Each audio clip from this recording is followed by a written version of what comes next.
Okay, remember that they're changing my voice. I urge you all to see my official stance playlist. I'm going to add some stuff to it, hopefully, in the near future. I'm still waiting for my eyes to recover a little bit more so I can type up some more stuff and read it from there. That's the easiest way to do it. They do things in a way that if I write it with a pen, of course, it won't be stored in the computer then, right? And it does, there's some kind of chemicals on things, right? Even with the printing paper, I mean, it is very difficult to really organize for a video and make the video. And without a suitable helper, it's been impossible. And I'm sure that, so to speak, right? It's been very difficult, right? I mean, it's impossible to masterfully organize for the most part. Now, what is key in my story is that I had a very natural look, very handsome look. I'm still pretty handsome, but it was really, there's a huge difference, right? I went from being the perfect 10 of all time with a universal scale. This part is key too. There's a lot of parts key. We'll get to that in a second here. We'll just finish this statement. I went from being the perfect 10 to being like, I'd still say I'm more handsome than everyone else, because if you look for a good and divine and heartfelt glow that goes beyond the common moon temple glow of the Hollywood people with the white lights, they kind of go for like a moon temple glow. But, I have a natural kind of sun glow that transcends it, right? The greater light to rule the day that really goes beyond people who are trying to be the lesser light to rule the night, but they don't really rule the night. The devil rules the night kind of thing, and the devil, it's just chaos. There's no really order in it. Now, we have to understand what a 10 is to really appreciate why I'm right to have righteous indignation all the time, moral outrage. And again, it's like right now, I'm not fuming, I'm not yelling, but, I feel the resentment, and I'm glad that I do. It's part of being human. When we stop caring about the things that matter, we're no longer human, right? Okay, so when we look at this thing, right, what does it mean to be universally handsome? Well, everyone in my generation, which is one of the most kind of down-to-earth generations in terms of talking sense, where a lot of other generations, they talk about things in terms of, the construct. For example, if you go to boarding school with the most down-to-earth and real people who keep it real, and that was really a popular saying for my generation, right? Keep it real.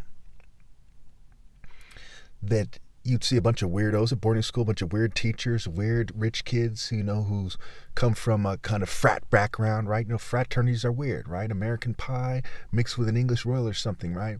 They're a little odd, right? What else we got? All those frat guys, all those frat movies, right? Scary Movie. Okay. What have you. Okay, if you went there, you'd see that those people have a different scale for things. They're like crazy in white supremacy fraternity land, right? Rich, arrogant, white supremacy fraternity land. George Bush, this guy ran against Kerry, right, to some degree, right? So Bush versus Kerry, right? They're both skull and bones, right? They live in a different kind of world, right? They're in their own kind of little rich person's world, where someone like me is versatile and diverse, right? I can go hang out with skaters, I can go hang out with gangsters, I can hang out with intellectuals, right? And I could find a way to more or less fit in, because I understand kind of universal ideas, where those people are very one-track minded, one-sided, very simple, right? Very basic. And so when we're talking about universal appeal, right, we got to look at things fairly. Now, I don't care about race. I'll say it again. I've said it many times. A lot of black women, great women, some of the most spiritual people in my mind growing up were black women, had a high level of respect for a lot of older spiritual black women from the South and females like them. But I was not attracted to black women more than other races. And I am biracial, okay?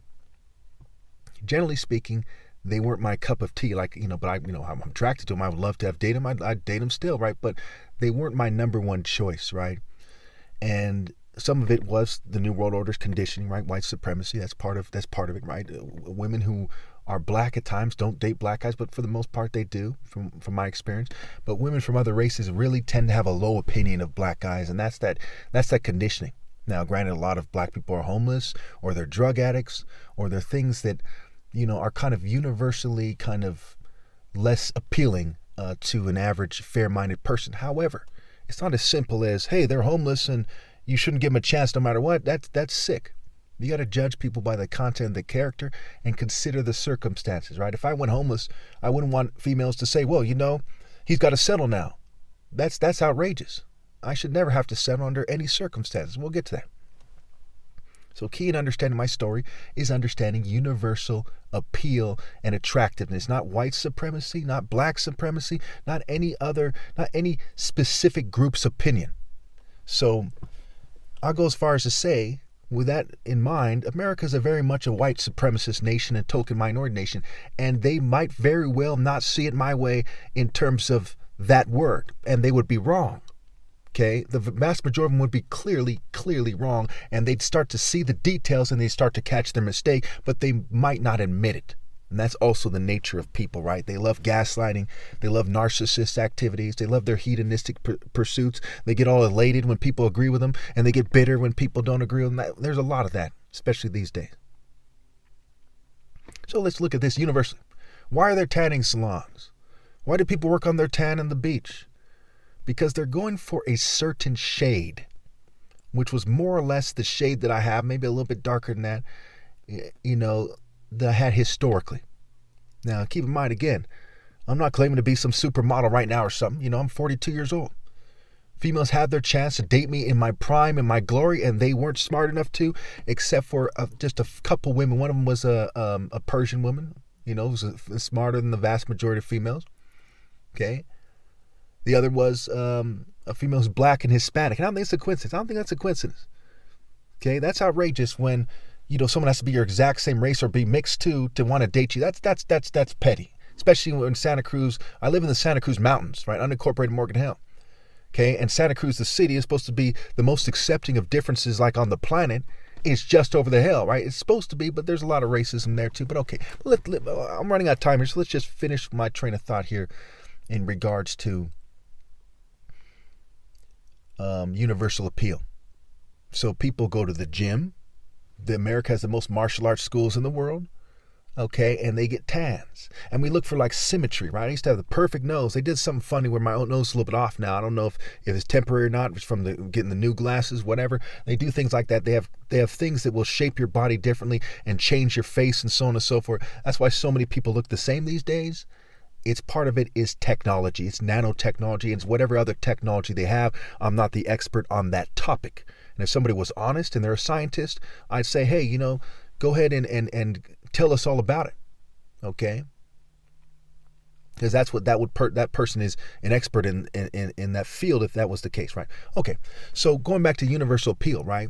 So they talk about tall, dark, and handsome. Now, it's not necessarily that. There's plenty of people who don't necessarily look for dark. It's really tall and perfect shade and handsome and athletic. And it's also, they call it good looking for a reason, right? Good looking, right? He looks like he's right. He looks like a good man, a kind-hearted man, a good-natured. So we look for that. Now, again, I don't care about race. I don't care if the next best looking man in all of history wasn't black. Okay, that's whatever God has decided. That is fine with me. I'm 100% in agreement with all of God's decisions all the time. But it's important to note, to do God justice, to do me justice, the most righteous person that ever could possibly live, with a universal scale, not a specific cultural scale, not black supremacy, white supremacy in their various forms, none of that, just universal. Okay? So the exact way I came together, the exact way my righteousness and my soul and my mind and my heart was expressed, and that was part of the message of God. Not those fairy images of Christ that happen to be white, okay? But the exact image. Now, we live on a white supremacy planet for the most part. Even now, even with all the power in North Korea and China, it's still basically a white and crypto Jew and LGBT supremacy planet. And that's part of why that's sad as well. So I'm just going to end right here. I only got 10 seconds left, saying that yes, that would, if you put yourself in my shoes, you know that you'd be pissed off if you were sabotaged when you look like that.